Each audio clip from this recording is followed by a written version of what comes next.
The Gospel of John, chapter 10, verses 11 through 18. And if you want to read along with me, I think the page number is in here, page 97 of the New Testament. It's always tough to read John. He has all these parenthetical commas and stuff like that, and it kind of leads you astray, and you never get to the end of the sentence, but you can't remember what he said at the beginning.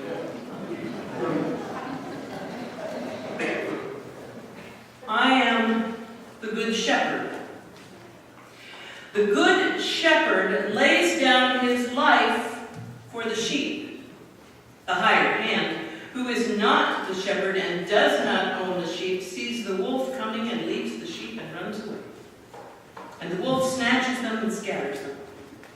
The hired hand runs away because a hired hand does not care for the sheep. I am the Good Shepherd.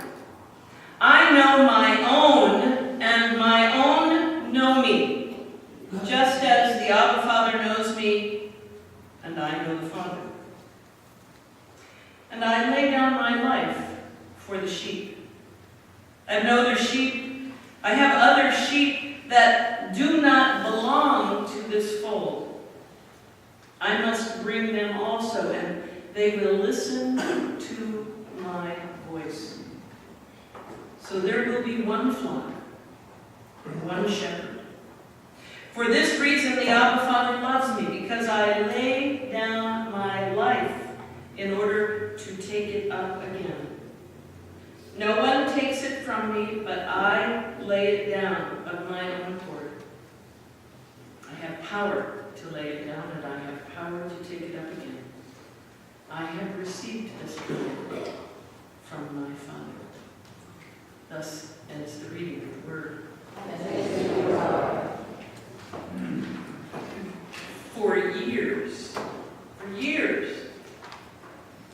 that Good Shepherd term in the opening phrase of this chapter 10 of John's Gospel, that Good Shepherd in the opening phrase has been given over to kind of a pastoral identity of sorts.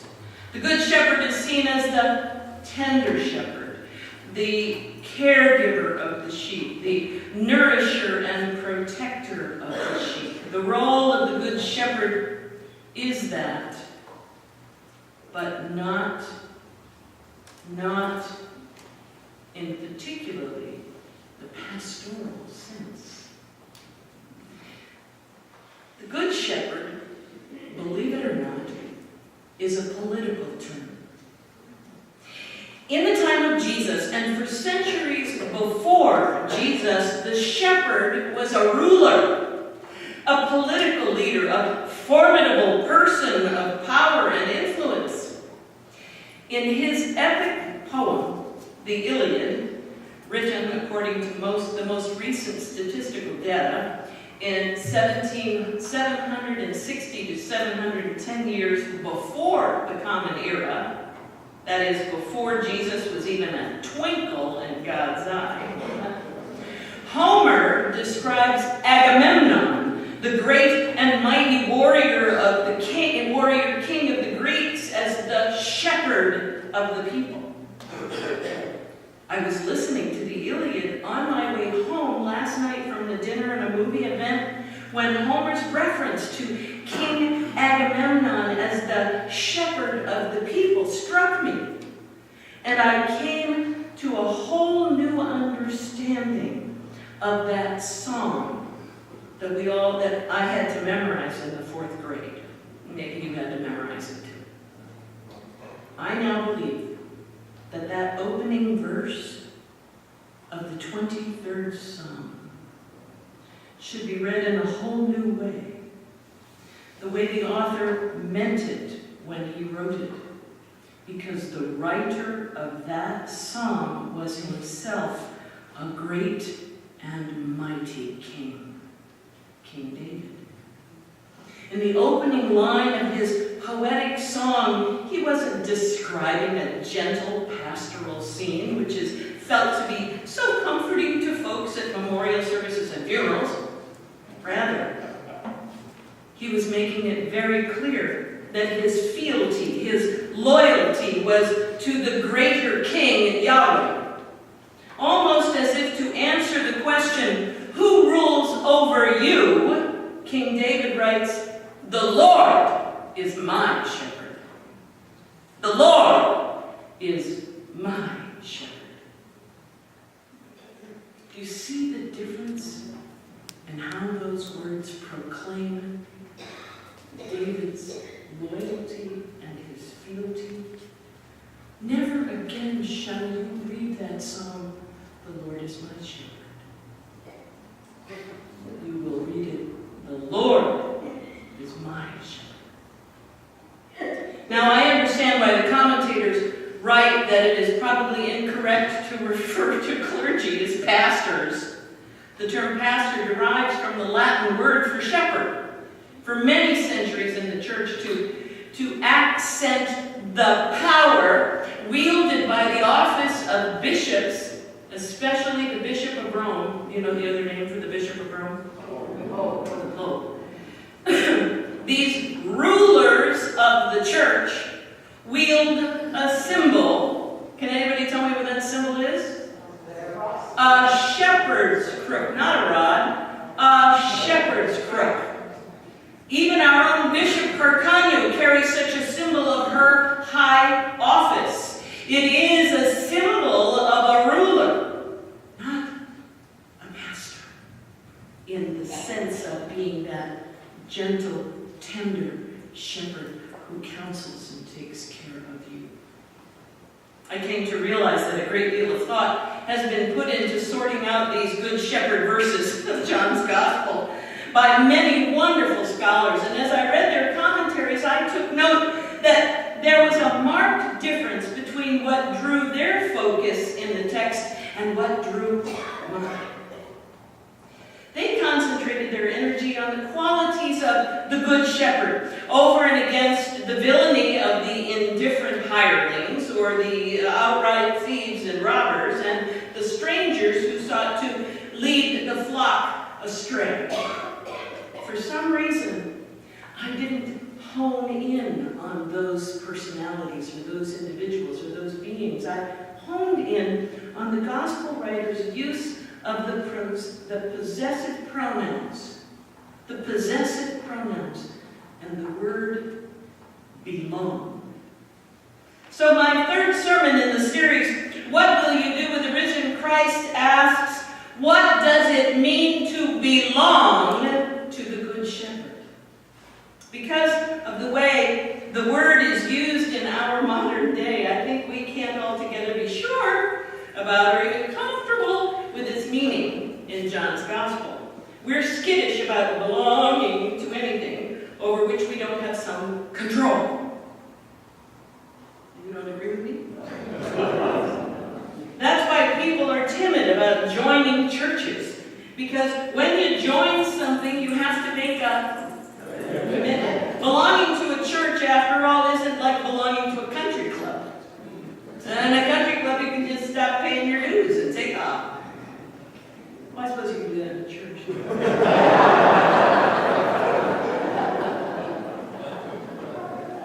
The word belong began to be used as a single word in the 1400s. In the 1400s, in the 15th century, the word belong became a single word. It was made up of two different words, belonging. And in Middle English, it meant to go along with, to properly relate to, which is a rather tame definition. When the word evolved into a gerund, that is a verbal noun, it came to mean possession or property, belonging. Belonging. It seems a bit mysterious to me. The notion of people belonging to something, be it a kingdom or a religious community or belonging to someone, is not a new notion at all. In ancient Rome, as in the years preceding the American Civil War, human beings could literally belong to other human beings. A slave belonged to his or her master. The slave was the actual property of the one who purchased him or her or procreated them. As property, they could be sold. They could be bought. They could be traded. To harbor a slave was like stealing someone's property, which is attested to in the Apostle Paul's apologetic letter to Philemon on behalf of Philemon's slave Onesimus, who ran away and was acting as a servant, friend, and brother to Paul. Emotional attachment or intimacy was not expected in the relationship of slave and owner, servant and master. That's not to say it didn't occur. The owner of the slave could reward or punish his possession according to his own rules. If the slave was disobedient or ran away, the slave would be hunted down and when caught, be punished, burned, or killed. So the word belonging is an adjective or a noun, being part of something, going along with a group, or being a possession. The latter definitions being the one we are using when we throw someone like a roommate, a lover, a husband, a wife, or an unworthy child out of the house and toss their belongings out the window onto the lawn, shouting, "And take your belongings with you." We don't want their belongings around the house or in our line of sight reminding us of them. Throwing out the belongings is an act of severing the relationship. We read often in Scripture about the disciples of Jesus calling Jesus Master. Theirs being a relationship not of equals, but of master and servant. We have naturally ambivalent feelings about that word, that belonging word of that servant to the master. In such a context, being those who live in the home of the free and the brave. So it is important to get an understanding of how this word belong found its way into this passage of Scripture, since it is not a direct translation of the Latin or the Greek. Rather, it is an interpretive translation. When the Bible was translated into English in 1611, the word belong had been in use for about 100 years. The King James Version of the Bible is an English translation of the Greek and Latin. And John's chapter 10, verse 16, in that version of the Bible reads, "And other sheep I have, which are not of this fold. And other sheep I have, which are not of this fold." The word belong is not there. In the New Revised Standard Version, which is the King James Version in updated English, it reads, "I have other sheep that do not belong to this fold." Exchanging "not of this fold" to "do not belong to this fold" was a change that took place in a 400-year span of time. In all of this passage, belonging is the theme expressed. I am the good shepherd. I know my own, they belong to me, and my own, those who belong to me, know me.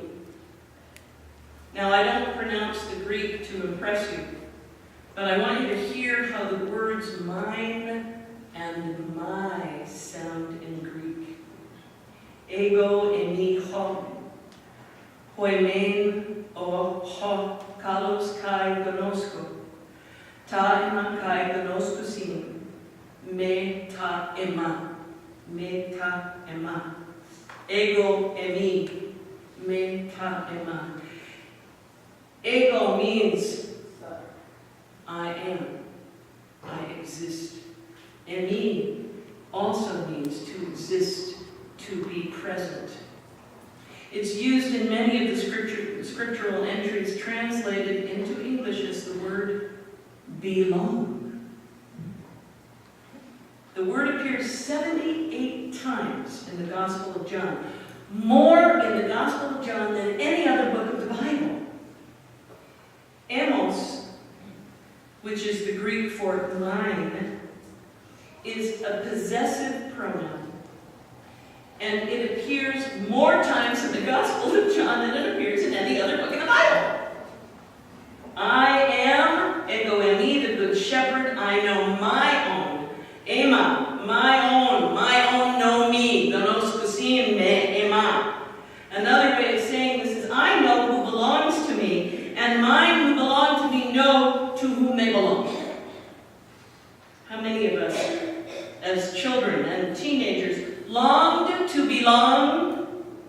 group of kids in the neighborhood, or the group in school who we wanted to be like, or who we thought were the coolest, or who had the most fun. Some of us were determined to belong to the group that seemed intent on shutting us out. As students attending college, we may have wanted to belong to a particular fraternity or sorority.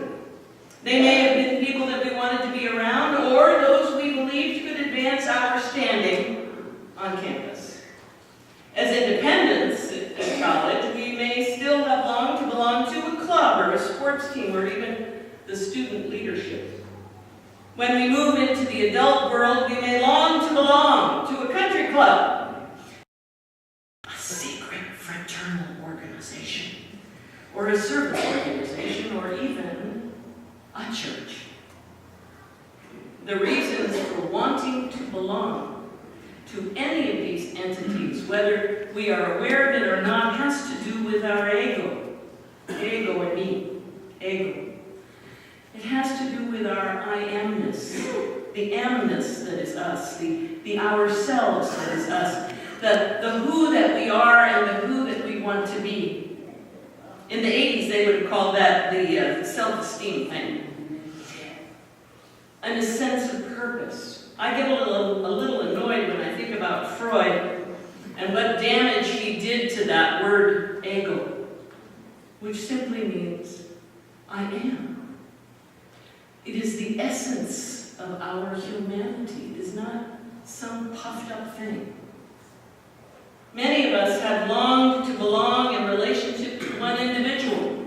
That longed for relationship of love that brings comfort and mutual joy to two individuals. We hope and believe that this form of belonging will enhance our individual lives, will fulfill us, and in a sense complete us and make us whole. Even when marriages end and divorce happens, or when long-standing relationships end and the bond of belonging is said to be severed, the sense of having once belonged to the one from whom we have become divorced is never really erased. And I know you agree with me. In her book, entitled Snowflower and the Secret Fan, Lisa C. speaks of something called the Lao Tong relationship. It's a sister relationship of two women who are contracted and bound in a relationship of belonging to each other for life as intimate friends. Lao Tong is translated old sayings. From before they are born, the two girl children would be matched for life as sister soulmates, creating their own language to talk to each other, caring for each other through life and all the trials of living. I guess our kids today might call this a BFF. But even BFFs don't always last beyond one or both people getting married. The Lao Tong relationship is absolutely private, very intimate, and exists from before marriage, lasting unto death. I think that relationship of belonging with Jesus is much like that Lao Tong relationship. From before we are born, Jesus, God, searches us out, seeks us out to be one with us, to be connected with us, for us to belong to Him. He speaks of the sheep that are mine. Whether humankind is aware of it or not, John's Jesus makes a clear statement about all humanity belonging to Him. I have other sheep that are not of this fold. I have other sheep that do not belong to this fold. Nevertheless, they are mine. Mine. They are mine.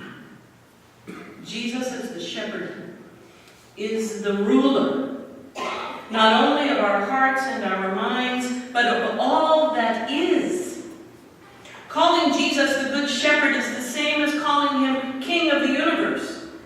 He is the Lord. He is the who is my shepherd. He is the one I belong to.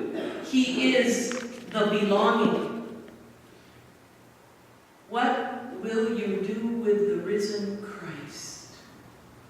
You will understand in your heart of hearts what it means to be His, what it means to belong to Him, discovering the belonging and the entity of power and forthrightness and goodness and righteousness and right paths that will be yours as one who belongs.